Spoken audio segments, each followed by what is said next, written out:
So the concept behind reef beef is what, old salty aquarists get together, usually at a trade show or whatever. It doesn't have to be that, it could be a local meeting, anything. And these are the casual conversations that are had when we're all just chilling and talking about reef stuff. Sometimes there's some strong language and sometimes not, though. And so mature ears usually are pretty good, but we don't always do that. But, anyways, that's the reef beef. The Reef Beef!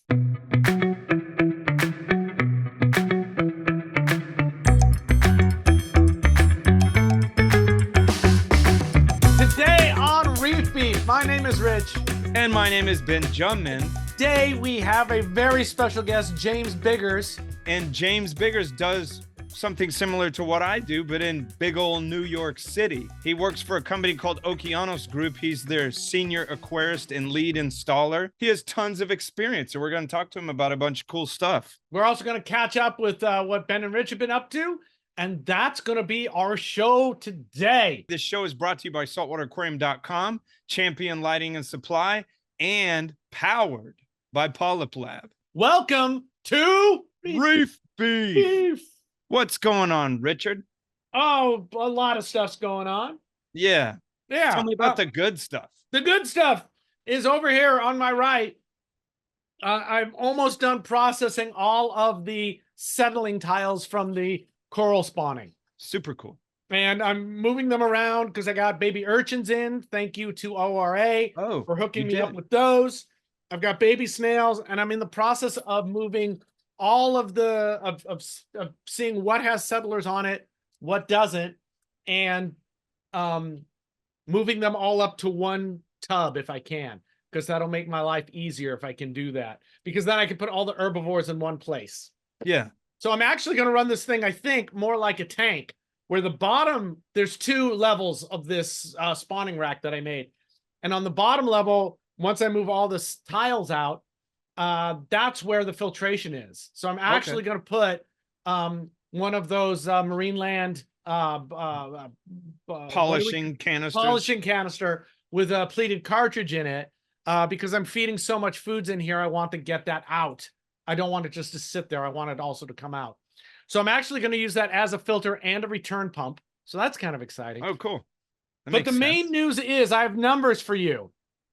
Oh. From both spawns 1 and 2, there were 3 spawns. I only have numbers for 1 and 2. There were 59 tiles, substrates that had nothing on them. 59 that had nothing. But 264 that had at least one. 264. And did you have to look at each tile? Yeah, look at every freaking tile, man. Good Lord. And every one of those, most of them have a lot more than one on them. Cool. So that's pretty good. Yeah, I got to look at every tile. It's exhausting. You told me that if 2 get on a tile, like they'll fight, right? They can. So we'll have to see as they grow if they beat each other up, and then I have to cut up the tiles and separate them. Yay, that's fun. But I'm telling you, man, I already got those urchins in. They came on about 3 days ago, and they are making such a difference to my life. They're teeny tiny. Yeah, they're anywhere from like 2 or 3 millimeters to 4 or 5 millimeters right now. Oh Lord! And they are just flying through and eating everything up. Are they Mespelia? Yes. Okay. Tuxedos, and they're just great so far, and I'm thrilled. I got to collect a bunch more baby Trocus and move them over as well, because why not? Yeah. But yeah, that's all going well. And there were some problems in the main tank. Oh, and my experiment with bigger urchins seems to be they don't decimate the polyps at all. So I've got a bunch of tiles in a regular tank. We'll see how that goes. I saw you posted something about watching them go over, and you're like a little nervous with them running over the little corals. Oh yeah, it's like a you'd think they would. You'd think they would. Well, we'd be worried about that they'd get eaten. Yeah. Right? Because the way these urchins move is really dainty. Whereas a Lidokinus is a little more like a bulldozer, and like a pencil or a long spine. No, keep those away from me. Yeah. So there. And is there something going on in the main tank in the display? There was something I was going to tell you. There's acro eating flatworms, but you know, whatever. And there was a problem that seemed like a problem was happening. And then I made some adjustments. I added some more magnesium because that seemed low. And I killed a bunch of Mahanos with F-aptasia. And the other secret thing, which when are you going to tell me? What am I supposed to do? It's all over the Discord. I just love that you don't know. And I haven't had time to do the work. I've been working too much. I need to go hunt it down. I need like a day and a half to like set up a tank so I can take video of it so I can demonstrate it. But I had this idea that there's something bacterially maybe going on in the tank. So that's weird. So since I had to kill F-aptasia, I thought, well, that's going to locally in the display at least, because I used like a whole bottle of it in there. That should change the chemistry somehow in there. So maybe that did something. Maybe it just ran its course. But there was some tissue recession happening that kind of stopped in its tracks the next day. So, but are you messing with that aquabiomics type stuff? No. Okay. The problem I have with the aquabiomics stuff right now, or the issue I have, it's not a problem. It's the amount of time to get the test back is my big problem. That, and plus I can't see the colors, so I have to have somebody else look at the charts for me and tell me what it says. Yeah, aquabiomics, don't make a color chart, man. Yeah, visualize the data some other way maybe for me. Yeah, just for Rich, that's all. Just Rich and Terrence, and a couple other beefers I know about. Yeah. Yeah, and if it's like the ICP, if it's going to take 2 to 3 weeks or more to get back to me, that's interesting historical data by the time I get it back. But yeah, I guess what you would call actionability would be questionable. Yeah. And because if you tested it and it showed something, who's to say that like 2 weeks to a month later that profile doesn't look like that anymore, and anything that you would do to have affected that would just be off. It's great. I think it's something for the future, those sort of tests, but that needs to get shortened up, and we need to have more actionable things. Yeah, I think eventually it'll be something really cool, and I think it's got its uses now. I know Telegram, our friend James Graham is checking some stuff, checking some products to see what's in them. He's a busy little beaver. He is a busy little beaver. So check out his Instagram is where he posts most of that stuff. And that's it for me. I don't want to just keep babbling because we have a guest. What's going on with you? No, this is minor, but I've got in a wholesale order, and I've been conditioning some fish, and everything's been really cool and stable. And I'm pretty excited about this real pretty wrasse, a pintail wrasse. Oh, I got Pseudocalinus. Yeah, it's all pretty pink and yellow and has a cool shaped, what is that? The end tail, a codule? Coduncle. Caduncle? Caduncle. A crunkle. A Todd Crunkle. It's a Todd Crunkle tail. But I think I have one of those fish in every tank I have in the house. Do what? I think I have one of those in every tank in the house. Wait, it's not your pink little. Oh, it's not a pink streaked wrasse. It's a different one. Yeah. Oh. I think it's Cirrolabris, but I can't. The species name. Just if you Google pintail wrasse, it's the one that comes up the most. He's a bigger feller. Oh, is that the isosceles? I think that's the isosceles. Jeez, I'd have to look. I love just making shit up, having no anything. Is it the trapezoid? Keep talking, and I'll look it up.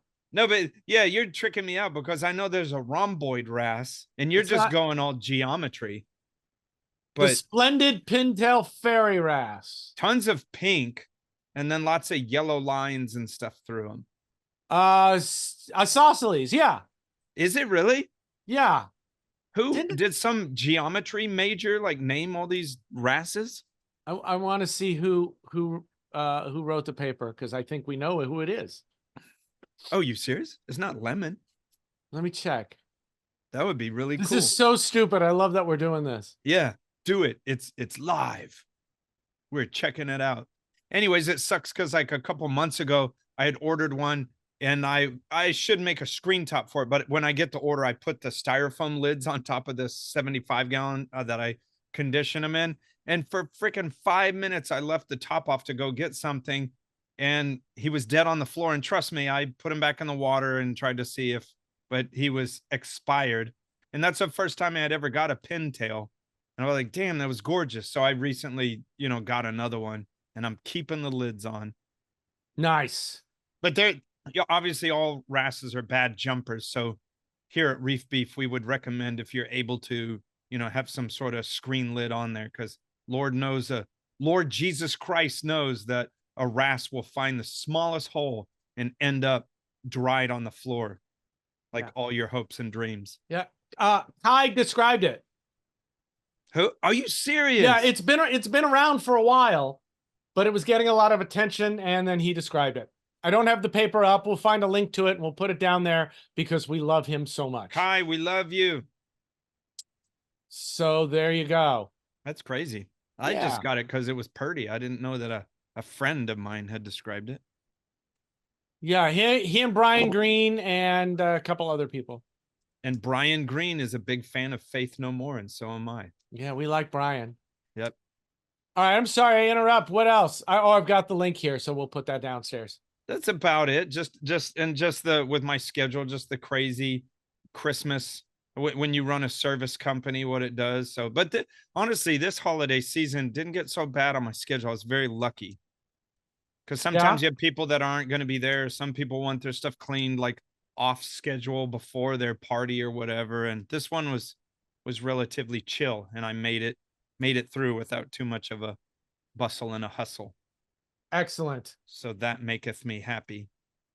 It probably happened because I prayed a lot. Yeah, thoughts of prayers and sorrows. Yeah. He's a smarter businessman than you. He's not going to say it.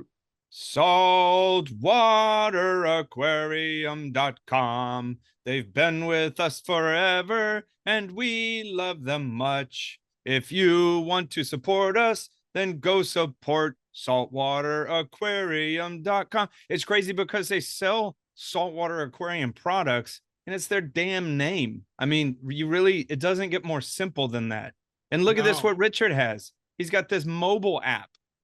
So, but here's the important thing that we want to ask you is, please go there using our URL down below, because it lets them know that we're sending traffic their way, and they need to know that traffic. They need to feel the beef traffic. The beef traffic. And also it's after the holidays, so that's when everything goes on sale. So if you bought on a Black Friday sale, you're a sucker. Yeah. The real sales happen in January. It's so true. Saltwateraquarium.com. They've been with us since before we were us, and we are happy that they keep supporting us, and happy that we can ask you guys if you need some crap for your tank, go to saltwateraquarium.com and get it, because they've got most anything you could use. What's the best thing about saltwateraquarium.com for you, Ben? I think that they get stuff to you quick. The reason they do that is they got 3 locations across the US, so they're poised to get your stuff fast. There you go. 3 distribution centers. I usually order 11, and it's shipped by 1. Wow. Check them out. Use the link below, saltwateraquarium.com. He's a smarter businessman than you. He's not going to say it. Let's bring James in, because I realized that over the holiday, because we were doing some weird stuff with Zoom, that I told people not to, I let anybody just appear into Zoom without being approved. So I just realized, James, I'm sorry, you've been sitting there listening to us rather than being on your phone watching YouTube or something. Wait, did you hear us cussing you? Yeah, I heard it all. Oh man. Hey, that's for the show, man. Okay. I didn't mean any of that. I'm thick-skinned. I'm used to it. It's a daily occurrence in my world. Yeah. Awesome. James Biggers, what's up, my brother? How are you guys? Thanks for having me on. Thanks for being here, man. It. Yeah, yeah. So James, you come with a laundry list of crapola you want to talk about, and I love it. Yeah, I don't know if we even get to any of that. I mean, Brother, you know, if you will allow me, which this sounds crazy, but if you allow me to Mhm. slightly direct the conversation, I think we could Sure. probably pull it off. Let's talk about this first. This first thing you had that I find extremely interesting is this thing you say that everything, if you stay in the industry long enough, everything Mhm. old becomes new again. Yeah, in fact, the last week I was going through some of my old magazines, just happened to, like, because I have so many books, so many magazines, and I like to look at things because you forget things over the years. So I probably forgotten more than I know. So you got to remind yourself of stuff. So I picked up a couple issues of the Aquarium Frontiers from like back in '95 or '97 or something, right? And there were a couple articles in there, stuffed in there, and it was basically talking about the critical comparison methods of dosing calcium into a reef aquarium. It was a two-part article. It was done by Nielsen, I think. Okay. Right back then, I'll have to look it up. And but anyway, I read the article. I remember reading the article back then, and it's very technical, very heavy and chemistry driven, and for me, it was like, I was trying to just wrap my head around it back then because I was, I don't know, in my 20s. And so after the two articles, it was kind of interesting, is that all of a sudden, Bob Stark did a little editorial in there about him developing Bionic. And I actually forgot about the dosing calcium in reef aquariums part 1 and 2 article and just went to the Bionic because it said there was this balanced product, everything else. And since that day in '95 till now, that's what I use in every aquarium. Yeah. So, and I just realized I sometimes again in the Discord, I see people talking about different things and these same subjects come up where things that I was tackling 20 years ago, somebody's tackling it right this second, right now. And it's just, for me, I want to get involved in the conversation, but it's kind of difficult in my position where I've already kind of come to terms with some of the ideas and have kind of figured it out. But there's a lot of people, especially on the Discord, that will really get down and break it down for someone, and it's great. I love watching and listening and seeing it. It's super easy to do in this industry because this is a hobby that I know has a bad turnover, meaning someone gets in and something didn't meet their expectations. It's more expensive than they thought or more difficult than they thought. It just has a rolling. So it's easy for old things to become new.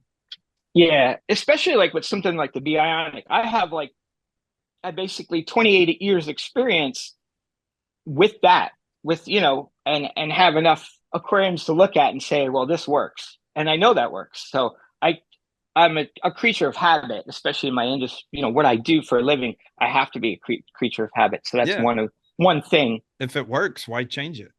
Exactly. Well, it's also more than that. It's the same reason why I'm moving all of my pumps to the same pump. It's if and like when I was at the academy, I ran all my systems the same. So it was like if something went, unless it was like a specialized system, right? So so if something goes wrong, I don't have to go, okay, what did I do here? How is this? What is this system? Like, this is how I run the systems. So that's awesome. Well, yeah, it would be insane if in this system you're running EFR and this one you're doing ESV and this one that wouldn't make any sense at all. It would be difficult. It might be interesting data, but it would drive you insane. Yeah. Which is why no one does it, and we don't have that data. Yeah. On that note, the talk that I'm doing is spawning and managing algae, right?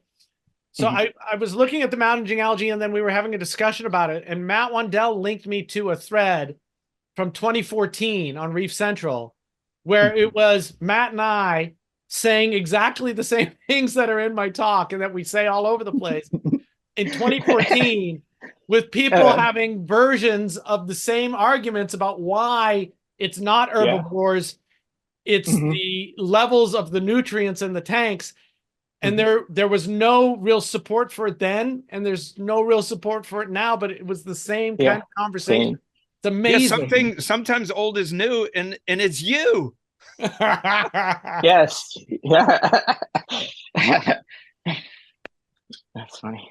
But yeah, I did that in a while back ago when I spoke at the Reef Stock, Colorado. On the plane, I was entertaining myself with Julian Sprung's old Reef Notes, the books where they compiled them in there. And, so I'm just on the plane. I didn't want to use all my phone stuff. So I was looking at that. And by God, I promise you, by Neptune's beard, there was like seriously in that book, it damn well could have been conversations we're having right now. And it sort of surprised me in the way because I hadn't cracked open those books in a long time. And I swear I thought it was going to be some antiquated shit. But yeah, they were hashing stuff that we're still rehashing.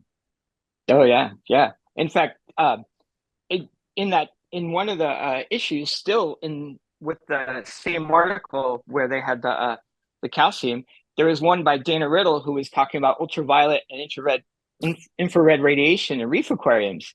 I had a giggle because, this has been the past, 6 months, it's been a kind of a hot topic everywhere. Well, yeah, how much more on the nose can you get than that? Yeah, exactly. So and that's where it can get frustrating to those of us that have been in the hobby for a while because, we will see these things come up if we do remember. Yeah. If we do remember, that's the key. Well, that's the other part of it is that, when people say, if they say, well, where's your support for that? And you go, what? Like in this one, what reminded me with that thread was when the new talk was coming out, I was looking for examples in the wild of when researchers have sequestered off a part of the reef and then algae grows. Nothing else changes except herbivores can't get to it. And in this thread from 2014, it was like, oh, that's such a ubiquitous piece of knowledge already that you're not going to find a study for it. It's just in your basic marine biology textbook. Correct. And it's like, oh, yeah, well, that's because so it's not, this is old and we understand it. We're not making up new stuff that we have to support. This is settled as much as anything gets settled. I still get the feeling that us old timers ought to be kind in how we try to talk about this stuff because what with the arguments that we've seen and known and going over and over again and and take into account the turnover rate and you get mad about repeating the old thing, but just remember put yourself in the shoes of someone trying to get in and it's like, oh man, this crusty old bastard is getting mad that I asked what's the deal with pH. But I really am mindful of that, especially when I'm online or on the Discord or a place like that. I'm really mindful of, because I remember the days when I've killed more fish than couldn't tell you. That's how you learn. You make those mistakes and that's how you learn. Without that, I'm not learning. Without making all those mistakes that I've made over the years.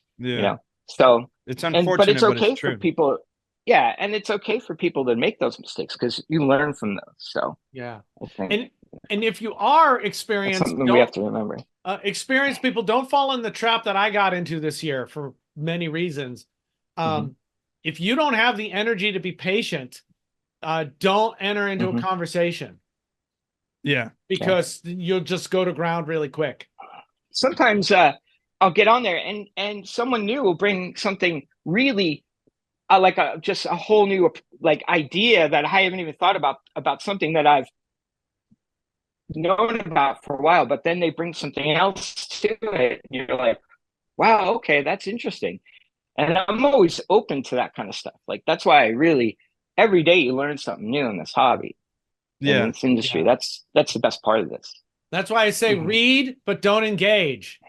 Yeah, if you don't have the patience, don't engage. He's a smarter businessman than you. He's not going to say it. Hey, Richard.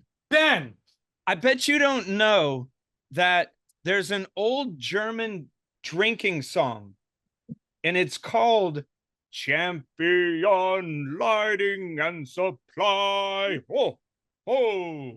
Champion Lighting and Supply. Ho, ho, ho. We got your champions. We have your lighting. We also have supplies for you. Prost! I did not know that was an old song. The written, what country is that song from? It is from Austria, but they use it in Germany.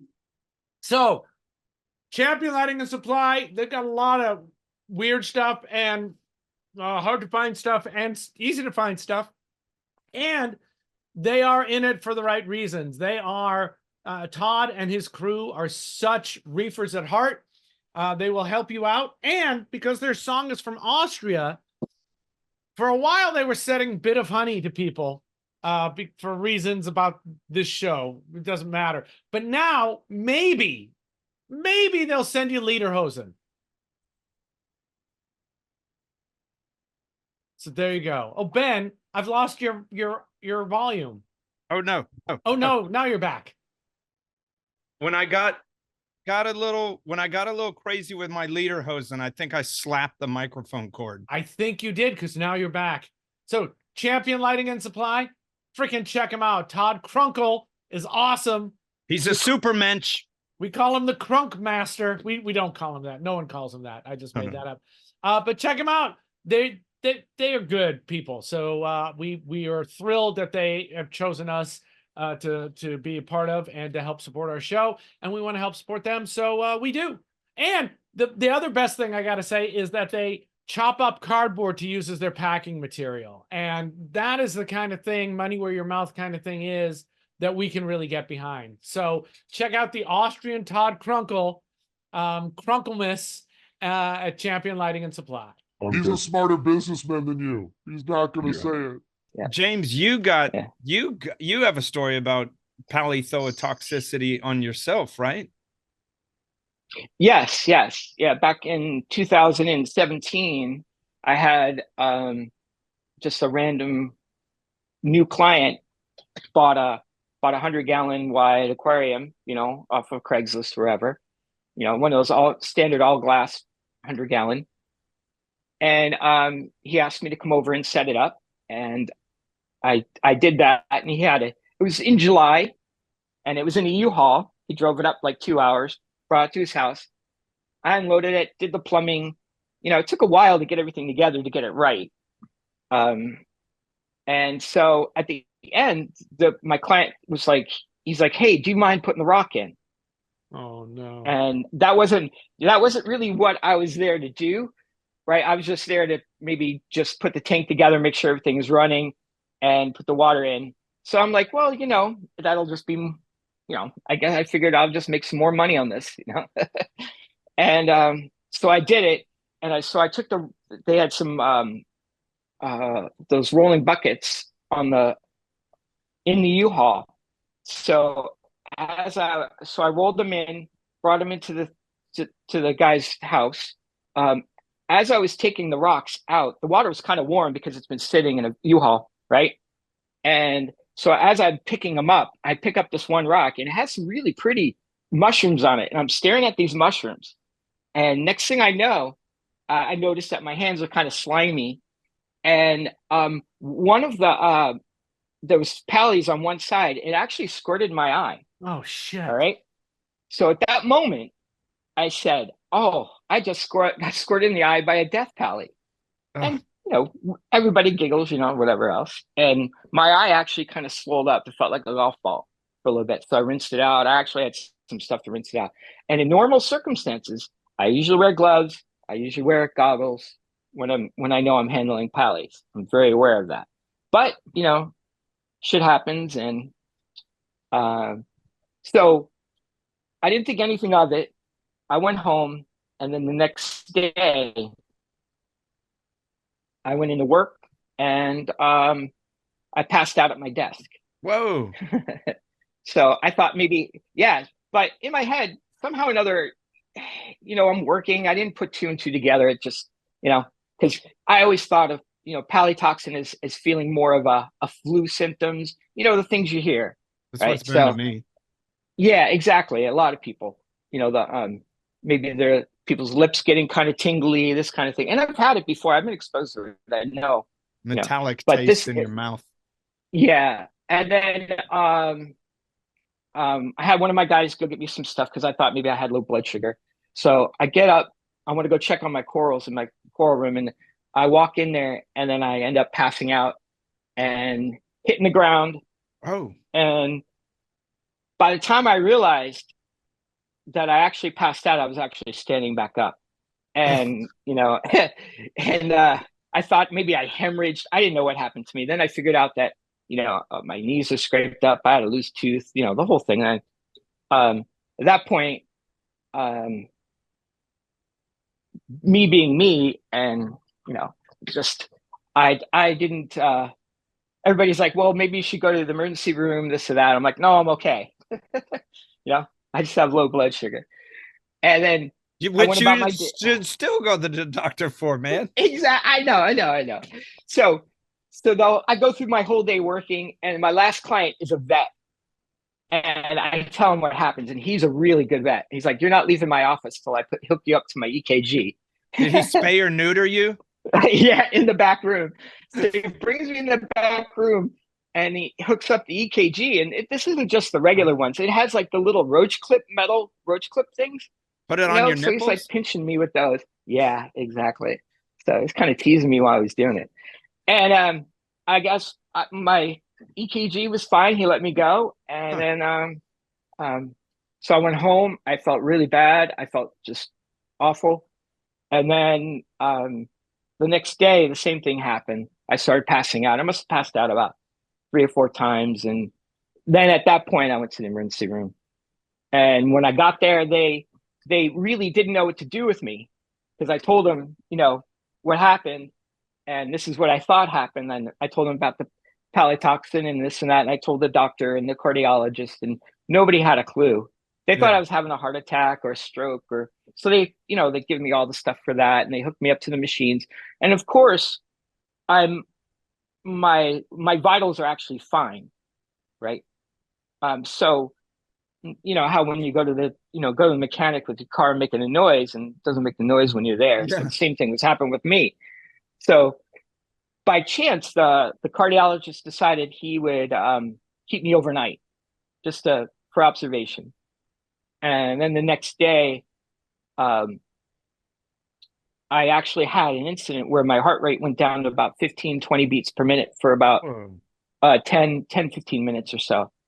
And then when I came out of that, the cardiologist was actually kind of excited because he saw what happened, right? He did the thing. Yeah. So he's like, hey, your brain isn't sending signals to your heart to beat, so we're gonna have to put in a pacemaker. Whoa. And I said, well, I really think this has to do with the, my exposure to the Palytoxin. And he's like, well, I know nothing about that. All I know is what's in front of me, and this is what I recommend. And at that point, if you're a hammer, everything looks like a nail. Exactly. So, anyway, about a half hour goes by, and then all of a sudden I tell them I don't feel well, and then my heart stops.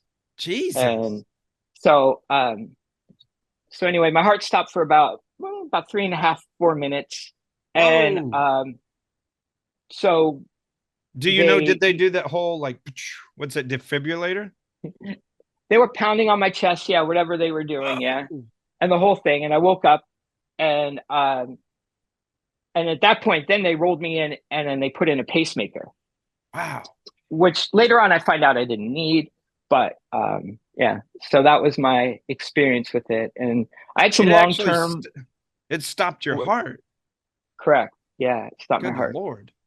Yeah, I about 2 weeks later, after I was recovering from all this, and went to see the cardiologist, and he did his due diligence. He called the woman at the CDC who was studying this, and they got all this information. He was like, "You're lucky to be alive," and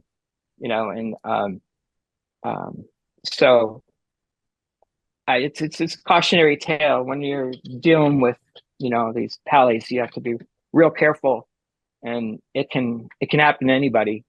There's no way to answer this, but I wonder, like, whether it was like the either the type of Palythoa or your inherent allergies or whatever you want to say, or disposition towards it, or where you Yeah. got it. Maybe that was like getting that right in your eye made a quick way into your brain, or that's crazy. Yeah, and I had lots of cuts on my hands, so it got on my hands, the whole thing. The woman from I actually didn't get to talk to her, but she told the doctor, the cardiologist, that I probably have been exposed to it over time, and this was just sent me over the edge this time. Yeah, which, you could see that. You can develop a sensitivity. Thank you. Just like jelly aquarists do, right? Jelly aquarists are fine, even with things like upside down jellies, which are very, very mild. And then all of a sudden, a year later, boom, any touching of that water, and they have a reaction right away. The other thing I want to say, that with oh yeah, you have that with what? Euphyllias. Oh wow, frog spawns, hammers, same thing. Yeah. I was in a discussion about Palytoxin with somebody, or I saw it go by and I was talking to somebody about it. That's saying the same thing 2 different ways without adding any new information. The discussion was about that they didn't know anybody, that they think the whole idea is overblown, and they never actually heard a story of somebody who's done it, who's been affected. And I was like, I know 7 people who've been really smashed by this. So yeah, it happens. So fucking be careful. Every time I can, I get rid of them. Every time I still have some, and anytime it's a goodbye. He's a smarter businessman than you. He's not going to say it. Hey, Richard. PolypLab. We're going to get sued. We're going to get sued if we do that. Yeah, it's not that. It's but maybe if we get sued, that would be good. But what if we make, I mean, it'll bring attention to it. But anyway, so look, let's make our own original song. So we'll say, PolypLab. If you've got polyps, they go to a lab. They use PolypLab. So I've got a new PolypLab product that I'm liking a whole lot. Uh-oh. Yeah. Is it?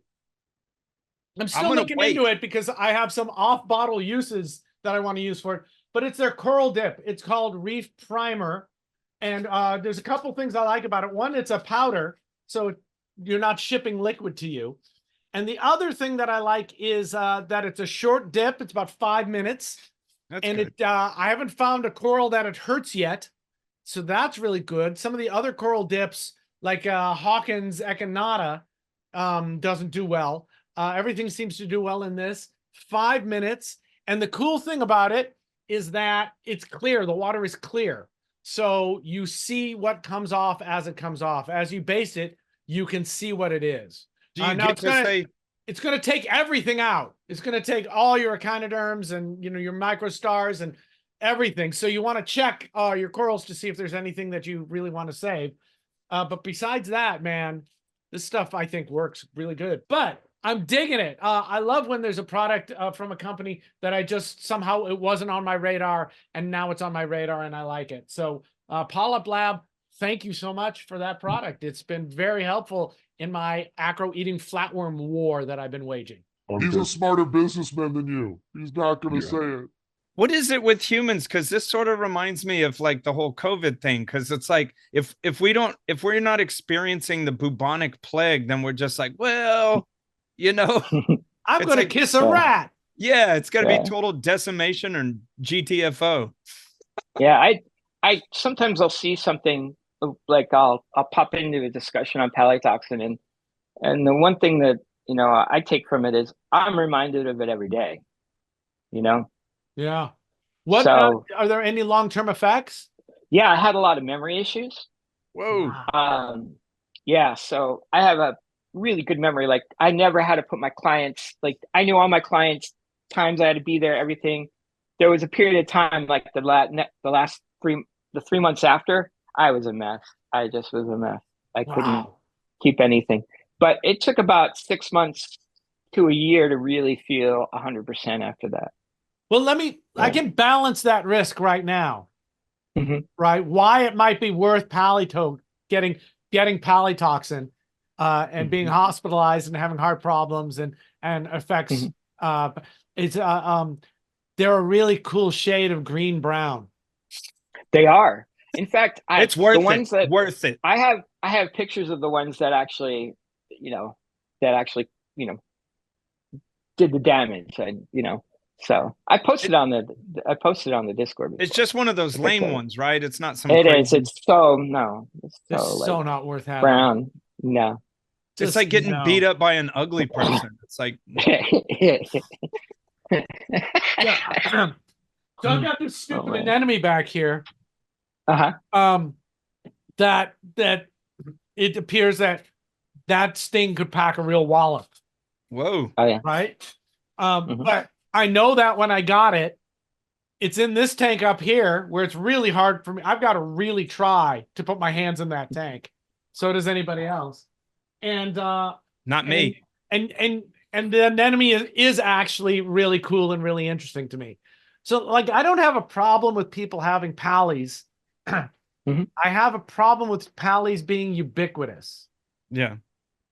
Gotcha. And a problem, it's like, I think, and the problem is, if you know what a pally is and you get it and you die, good on you. You knew what was going on and you made that choice. I'm okay with that. It's when it becomes, when they're sold, here, give these to your baby in the car on the way home because, they're just a coral. It can't hurt you. When people don't know, that's what makes me sketchy. People can have blue ring octopuses for all I care. But I want them to know what they're getting into when they get it. Yeah.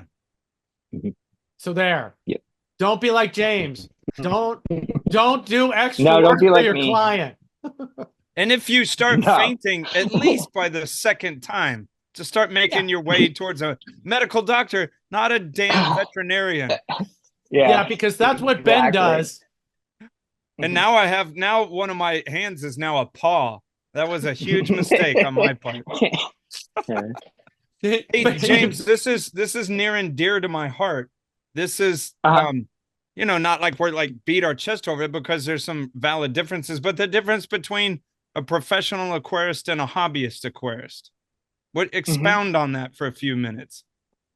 Yeah, I've thought about this for a while. I've never been a hobbyist ever.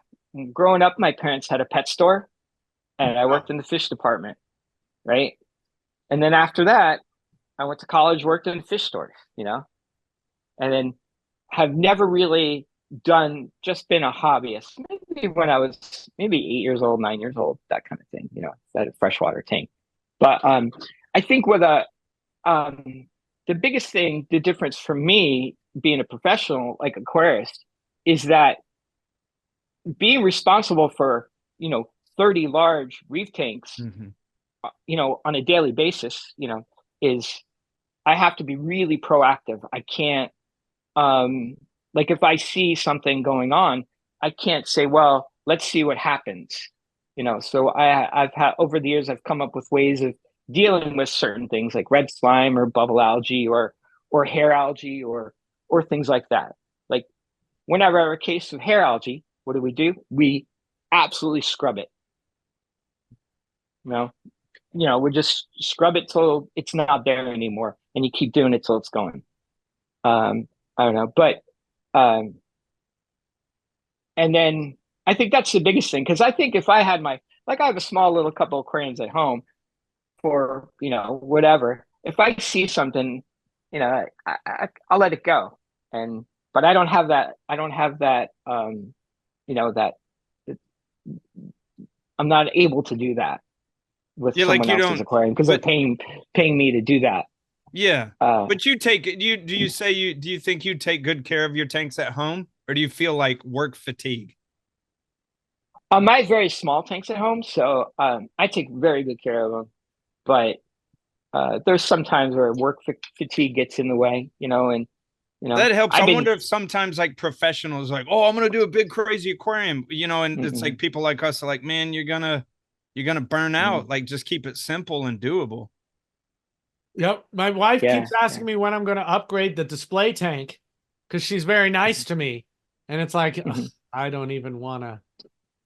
That's just a whole fucking thing. Oh, yeah. Yeah. Can you imagine? I couldn't imagine.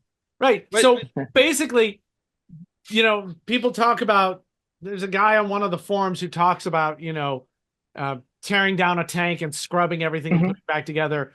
I wouldn't. But he talks about it like it's a new concept. And it's like, no, we know that. People like James do that. You know, if you got hair algae and you want to get rid of it, one of the ways to do it is pull everything out and scrub it. And know you might have to do that a few times. But hobbyists don't want to do that. And I totally understand that. Yeah, I do. So, but it's a whole different world. Yeah. This I find that a lot of times though, for me, water changes actually fixes a lot of things. Yep. Believe it or not. Okay. And I've learned that over the years. It's, you know, and I find sometimes people get a little scared. Oh, you know, I don't want to do a water change. I see someone's numbers and they're chasing numbers, and sometimes a water change will just, you know, fix it. Yeah, this would be a good thing. It's an easy thing to do. Yeah, Ben and I were talking before you got on about, you know, like microbiome testing. And if I had infinite funds, it would be really interesting to take a sample before the water change and after the water change and see what is different. Because I was saying just I just wanted there to be some kind of change in the system. You know, because I was having an issue and I just wanted it to be different. And I added a whole bunch of apaptasia, which I think makes a little bit of a difference. And stuff stopped running. Could be post hoc reasoning, but anecdotally, I'm with you, man. Something weird's going on. You do a water change, sometimes that gets better. Wait, Richard, say the Latin. I get excited when you. What's that? Post hoc ergo. Post hoc ergo propter hoc. Yes. It happened. It happened after, therefore was caused by. Yes. So the classic one of those is the rooster crows in the morning and then the sun comes up. So that must mean that the rooster makes the sun come up when it crows. Absolutely. Are you saying that's not the case? I am saying that's not the case. And we do that in our tanks too. You know, you see this with algae remission all the time. I've spent 3 months trying everything, doing this and this and this and this and this. And then I added a sailfin molly and my algae went away. It's like, yeah, it probably has something to do with the 3 months that you were doing stuff before. It wasn't just the last thing that you did. But and not to beat our chests, but it is true. If you're doing this, come on, James, get in. If you're when you do this for a living, I mean, I think if you're sufficiently obsessed in paying attention and like, it's an awful lot of experience, because, you know, I have about the same amount of clients as well, you know, somewhere in the 30s, the 20s, 30s. And, you know, you're creating and balancing and maintaining, like going from here to there. And it's not just one system, you know, but even so, like I bump into just pure hobbyists all the time. And I'm like, wow, I feel like an idiot talking to this person. There's tons of hobbyists that are just way above board, you know? So it's not like I'm saying that, but you do gain a lot of like practical experience doing this. Yeah. Sometimes I'll see someone talking about something, I'll be like, what? Yeah. I do that in the Discord, you know, it's like, you know, it's you know, it's Reef Beef's Discord. And when we first made it and I see some of the conversations, I'm like, I'm an idiot, so I'm going to go out that door and just go somewhere else. I agree. Yeah. Well, I kind of I like your 6 steps from the last you were talking about. Richard didn't. Not quite, but almost. Okay. But the only one that's different is you do the wet skimming. Oh yeah. And I probably can count on, I know, but I probably can count on one hand the amount of times I wet skimmed in my whole career. And that's why I'm better than you. Exactly. So there's more one way to skin a cat. You know what I mean? You can have a tank.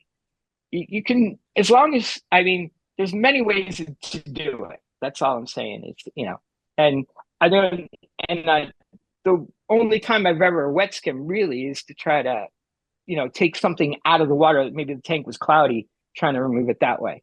Well, you and I need to get together at some point. I need to go up to New York City. You need to come down here to Houston. Oh, yeah. We need to cross-pollinate but not, don't get crazy. No. You bring your backpack. We get on the subway and we go to all my clients. What's it? Say it again. Bring your backpack with all your gear. We'll get on the subway and we'll go visit all my clients from the day. I'll be like the Dora the Explorer of the aquarium world. That's me every day on the backpack, on the subway, going to my clients. So the major difference between hobbyists and maintenance professionals, we might want to have another category of researchers. Because we don't have enough money to do it the right way. And we're just stringing everything together, but it's not quite what hobbyists do.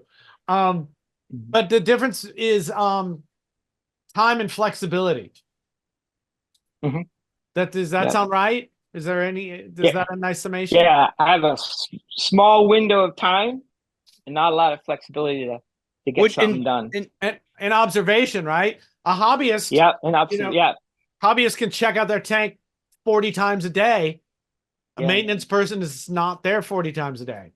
When James writes the tricky thing too is like, if a hobbyist gets like some cyanobacteria, they're like, and posting and for you and me, it's like, we got to get moving on something to fix stuff. Otherwise, sometimes we can be fired for things. Yeah, you just chemically clean it and move on and then figure out, after the fact, like, let's prevent this from happening again. But which is sometimes brute force, but we have to have results and move on. Yeah, exactly. And I don't have the feedback with my clients. 99% of my clients are not hobbyists at all. Yep. Okay. So they see their aquarium, but they're not involved in like, oh, there's red slime or what's this or what's that. They just, want a pretty thing in the house. It's a pretty aquarium. Yeah. So you guys don't have the luxury. So I don't get a lot of feedback. No. Yeah. You don't have the luxury of I'm going to add this and then let it resolve over the next week. It's like, I have to hit it with a hammer. I've got to get this done now. A lot of times. Yeah. Yeah. James, you have a weird one that I don't know if I'm with you on this, and I don't know where the hell you're coming from. You're saying people should be using metric instead of American freedom units on plumbing. Yeah, correct. Like where is your mind, brother?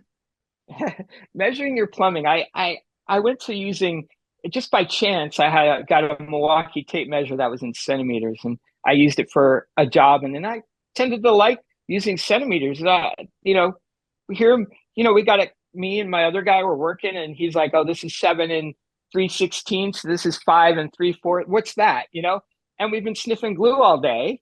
So I mean, it's just simple, knowing it. It's 60 centimeters, 80 centimeters, 3 centimeters. It works out with millimeters and centimeters a lot easier than trying to figure out all this other math. That's 7/8, 9/16. Exactly. Yeah. So for me, I'm on a crusade to just get everybody over to using, some type of metric system for doing your plumbing. And it's a lot easier. Just this morning before I do a ton. Just this morning before we brought you on, so there's a company here in Houston called Xyltech that sells extruded aluminum stuff, and I'm installing some Refi Unos on a ceiling, and they work with the 240, the 2040. So I'm getting all that, and they do all their stuff in millimeters, and so they had the different pre-cut sizes, and I had to bring up a dang calculator and say 72 inches, and it's like 1,823.8 millimeters. And I'm like, man, no one wants to do that. I have that on my phone because all our aquariums come in millimeters, like when we had get them custom built. So I know. So I'm learning, I always have to look, and I got to check to make sure it's right, or else, is it 10 feet? Is that 10 feet in millimeters? What's 10 feet in millimeters? So I have, I'm always kind of messing around with that too. Yeah. So I figured if I switch it all over, I don't have to worry about it. Right. And the conversion from millimeters to meters or centimeters is really easy. Man, and the conversion from 7/16 is not. It's not. No. I don't And think like I we're going said, to change the with industry, PVC but glue mixed in, no. Yeah. Well, maybe, you never know. Yeah. Well, I wish you luck on that crusade. You and Craig Bingman Thank you. can have your units Yeah. crusades. Yes. When I was I lived in Africa when I was a kid till I was like 11. So I got the imperial system before I left. Then I got the metric system. And then by the time I got back, there was no more teaching of the imperial system.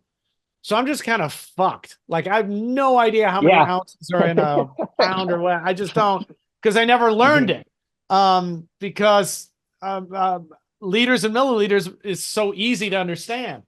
And then when in the States, it looked like for a while we were going to change over because it made so much sense. And then it was like, my freedom.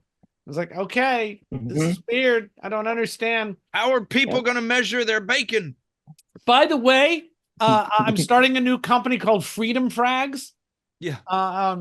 We sell Patriot corals. So look out for that. That's coming soon. Okay. So with your argument of the centimeters and millimeters, I think you said it yourself in the beginning, where you talked about you sniffing glue, and I think that's where this whole argument comes from. It does. It's if you hadn't been exposed to Palytoxin, you would want to use imperial units. And it was the 1-2 punch, the Palytoxin and then the glue sniffing, and just James has 2 brain cells and they're both fighting. And then my age, you know, because I'm older than both of you guys. So. Oh shit! Yeah. Old Pally, you were born glue sniffing. I think you're a year older than me. I'm 55. You're a year older than me. Yeah, So that's perfect. You are the old man, and we just say yes to whatever you say because we respect you. Exactly.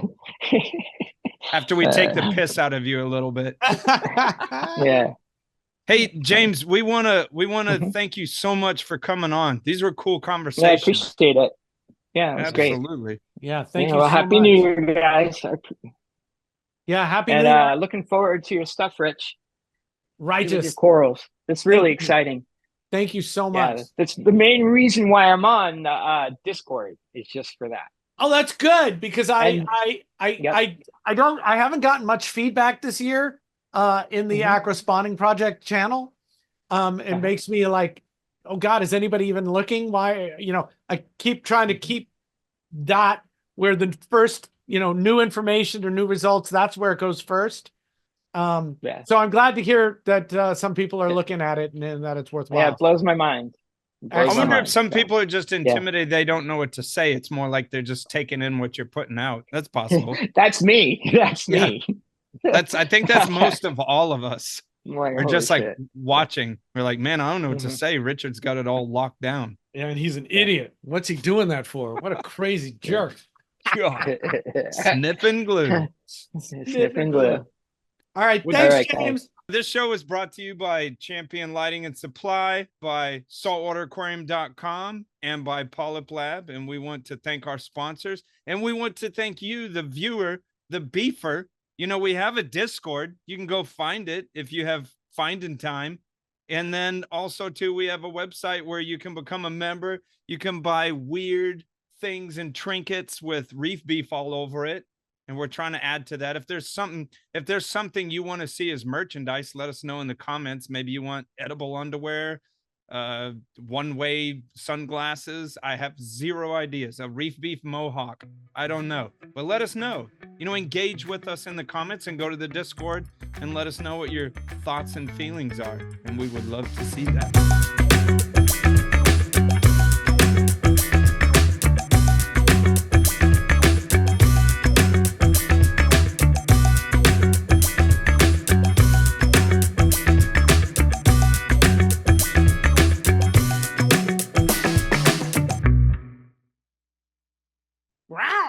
So this show was brought to you by someone. No. Freedom Frags. Freedom Frags. Let me check one thing. Motion is good. My motion. That one should be brighter. I'm casting a spell. Oh, I know what it is. I am a Christmas wizard. Are you? That's me shooting Yuletide energy, Eldritch bolts. Yuletide? Yuletide log. I like Ghoultide. What if I could just summon, get rid of the shadow? Maybe summon Yuletide logs? Don't put that magic on me. Don't put that evil on me, Ricky Bobby. Ricky Bobby. Yeah. Yeah, and if you'd like to buy the whole show, yeah, we'll sell it to you. Everything has a price. This is the part in the show where we adjust all our shit. There you go. He wants Dude, wait till you see what I ordered for the next show. Wow. If it arrives. Is it like a costume? Yes. Wow. Wow. You're going to be a Palythoa? No, you don't even fucking know. I'll shoot lasers at you from space. And everything is measured. All the corals is imperial. Yeah, it's definitely imperial, but it's all rounded up. Yeah. So everything's an inch. What were you going to say, James? Oh, no, I'm good. I'm sure it was super important. He's biting his tongue. He has something nasty to say. No. To say it. We are clearing the airwaves for you. You go ahead. That's okay. He's a smarter businessman than you. He's not going to say it. And here at Freedom Frags, we are going to make aquariums great again. Yeah, we're going to have red hats. My God, we're going to do the commercial for Freedom Frags. Oh, I guess I better get freedomfrags.com first. Yep. You better get it up before it gets bought out from under us. So funny.